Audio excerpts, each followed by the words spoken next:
চ্যানেলে তোমাদের সকলকে স্বাগত। আজ আমরা ক্লাস 3 রায়ান মার্টিন প্রশ্নবিচিত্রা থেকে অঙ্কের দ্বিতীয় পর্যায়ক্রমিক মূল্যায়নের দ্বিতীয় স্কুল সলভ করব।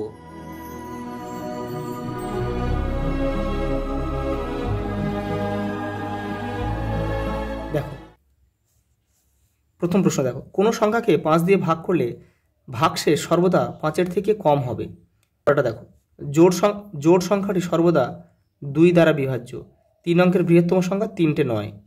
দেখো এই ত্রিভুজের সংখ্যা কতগুলো আছে, দেখো একটা দুটো, আর এই দাঁড়িটা তুলে দিলে দেখো একটা গোটা হয়ে যাচ্ছে, তাহলে 3টে। দেখো 3টে। একটি বর্গক্ষেত্রের 4টি বাহু রয়েছে, দেখো চারটি বাহু রয়েছে। দেখো যে সামান্তরিক চিত্রের 4টে বাহুর সমান রয়েছে, এটাকে বলে 1 2 3 4। দেখো কোনো সংখ্যাকে 0 দিয়ে গুণ করলে গুণফল সর্বদা কী হবে? 0 হবে। কোনো 200 পয়সা সমান আমরা কী লিখতে পারি? দেখো 200 পয়সা মানে 2 টাকা। দেখো 8 বার 5 ঘর লাফানো হলো, তাহলে 5 × 8 = 40।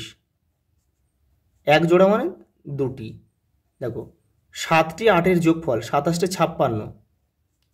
ভাজ্য, ভাজক, ভাগফল ও ভাগশেষ লেখো। 183 ভাগ 5।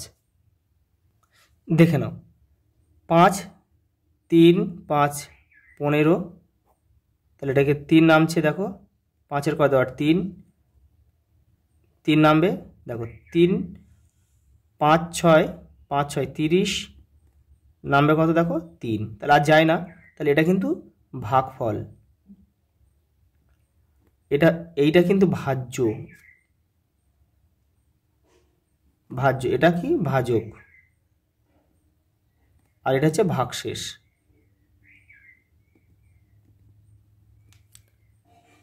পরের প্রশ্ন দেখো ভাজ্য মানে কি? দেখো ভাজ্য মানে ভাজক গুণ ভাগফল প্লাস ভাগশেষ। আর গুণফল সমান গুণ্য আর গুণক। পরেরটা দেখো 826টি আম 4 জন বন্ধুর মধ্যে সমান ভাগে ভাগ করলে প্রত্যেক বন্ধু কটি করে আম পাবে ও কটি আম পড়ে থাকবে? এটা বলেছে সমান ভাগে ভাগ করলে প্রত্যেক বন্ধু কত করে পাবে, তাহলে এটা ভাগ করতে হবে। দেখো ভাগটা একটু দেখো, 4 4 2 8, তাহলে দেখো 2 নামছে। এই দেখো 2 দেখো 4-এর থেকে ছোট, তাহলে আরেকটা সংখ্যা নামাতে হবে, তাহলে 26 হবে। এবার একই ঘরে দুটো সংখ্যা নামালে এই যে লাস্টে যে সংখ্যাটা নামিয়েছে তার জন্য কিন্তু একটা শূন্য অবশ্যই খাওয়াতে হবে। তাহলে এখানে হলো কত? 26। 4 দেখো 4 6 24, হাত থাকলো কত? 2। এই 2 কিন্তু অবশিষ্ট, এটা কিন্তু ভাগ শেষ, এটা ভাগফল। তাহলে প্রত্যেক বন্ধু কিন্তু 206টি করে আম পাবে আর 2টি আম পড়ে থাকবে। পরের প্রশ্ন দেখো, এক ঘুড়ি বিক্রেতা 152টি ঘুড়ি বিক্রি করে। প্রতিটি ঘুড়ির দাম 5 টাকা হলে সে মোট কত টাকা পেল? দেখো এটা কিন্তু গুণ করতে হবে। 5 2 10 0, হাই থাকে 1, 5 5 25, 1 26 6, হাই থাকে 2। দেখো 5 1 5 2 7, 760 টাকা। দেখো দিদিমণি ক্লাসে 285টি খাতা নিয়ে এলেন, প্রত্যেককে 7টি করে খাতা দেবেন। কতজনকে খাতা দিতে পারবেন এবং কতগুলি খাতা পড়ে থাকবে? এটা ভাগ হবে। দেখো এই প্রত্যেককে এই সমান ভাগে এই কথাগুলো থাকলে বুঝতে হবে যে অঙ্কটা ভাগ হবে। দেখো 4 সাথে 28, এখানে যদি তুমি 5টা নামিয়ে দাও তাহলে কিন্তু অঙ্কটা ভুল হয়ে যাবে। এখানে 5টা নামাতে হবে, কিন্তু এখানে দেখো এখানে আমরা ভাগফল আর ভাজক গুণ করে কিন্তু সবসময় ভাজ্য পাই। তাহলে দেখো 4 সাথে 28, আর এখানে 5 যদি আমার অবশিষ্ট থাকে তাহলে 28 আর 5-এ কত হচ্ছে? 33। তাহলে আমাদের উত্তর কি এখানে ভাজ্য কি 33 আছে? নেই। অতএব আমাদের এখানে 0 খাইয়ে এখানে একটা 0 নিতে হবে, নিয়ে আমাদের অঙ্কটা করতে হবে। তাহলে অতএব দেখো, তাহলে 40 জনকে দিদিমণি খাতা দিতে পারবে আর 5টি খাতা কিন্তু পড়ে থাকবে। পরেরটা দেখো 5-এটা এই 7-এটা কী বলেছে? দেখো যোগ করতে হবে, যোগ ও বিয়োগ করো। দেখো এটা কী হবে? 30 0 নেমে যাবে, আর 3 আর 2 কত হবে? 5, 50 পয়সা হয়ে গেল। হাতে কিন্তু কিছু নেই, এটা টাকা। দেখো তাহলে 5 আর 0 কত হবে? 5 আর 1 1 2, মানে 25 টাকা 50 পয়সা। পরেরটা দেখো বিয়োগ করতে বলেছে, 0 নেমে যাবে, তাহলে 7 থেকে 6 বাদ গেলে 1, এটা পয়সা লিখবে, এটা টাকা লিখবে, হাতে কিন্তু কিছু নেই। আর 3 এই 9 থেকে 3 বাদ যাবে 6, তাহলে 6 টাকা 10 পয়সা। দেখো পরেরটা বলেছে, দেখো 8এরটা, ভাগ করে ভাগফল ও ভাগশেষ লেখো।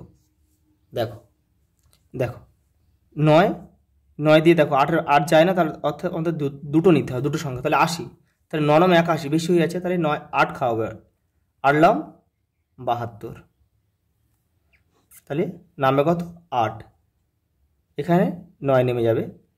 এবার দেখো 9 9 81, হাতে থাকছে কত, দেখো হাতে দেখো 9 থেকে 1 বাদ যাবে 8, অতএব এটা কিন্তু ভাগফল, এটা ভাগশেষ, এটা ভাগফল, এটা ভাগশেষ, এটা ভাজ্য, এটা ভাজক।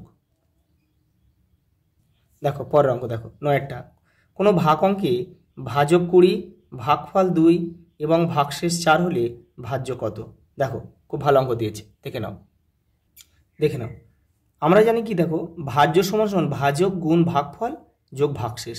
তাহলে এখানে দেখো ভাজক কি দিয়েছে, দেখো 20 দিয়েছে, তাহলে আমরা এখানে 20 লিখবো, গুণ গুণ করে দাও, এই গুণ চিহ্নটা দিয়ে দাও। ভাগফল কত, দেখো ভাগফল 2, তাহলে আমরা এখানে 2 লিখবো, যোগ ভাগশেষ কত, ভাগশেষ 4, হয়ে গেল অঙ্ক। দেখো তাহলে আগে দেখো বদমাশের নিয়ম অনুযায়ী কিন্তু আগে গুণের কাজ, এইখানে আগে গুণের কাজ, ঠিক আছে।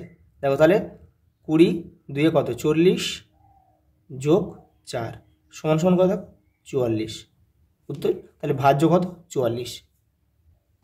দেখো 10এরটা, শূন্যস্থান পূরণ করো, ভালো করে দেখো। দেখো একটা বুদ্ধির খেলা দিয়েছে, দেখো প্রথম ঘরে দেখো তীর চিহ্নটা উপরের দিকে, দ্বিতীয় ঘরে তীর চিহ্নটা নিচের দিকে, এখানে একটা আছে, এখানে একটা আছে। দেখো পরের ডিরেকশানে কি দিয়েছে, দেখো দুটো তীর চিহ্ন উপরের দিকে। দেখো এখানে প্রথমে একটা ছিল, দ্বিতীয় ঘরে একটা, তাহলে এখানে তৃতীয় ঘরের দুটো মানে চতুর্থ ঘরেও কিন্তু দুটো হবে, কিন্তু ডিরেকশনটা এটা উপরের দিকে আছে, এটা নিচের দিকে হবে, তাহলে দুটো নিচের দিকে হবে, ঠিক আছে। এইবার দেখো পরেরটা দেখো, দেখো এখানে একটা স্টার, দুটো স্টার, 3টে স্টার, এটা চোখ বন্ধ করে 4টে স্টার দেবে। দেখো 4টে স্টার দিলে দেখে নাও তীর চিহ্ন একটা, এখানে একটা, সব ঘরে একটা করে আছে, তার মানে এটা উপরের দিকে, এটা নিচের দিকে, এটা উপরের দিকে, এটা নিচের দিকে, এই হয়ে গেল। আচ্ছা এই পর্যন্ত, দেখা হবে পরের ভিডিওতে।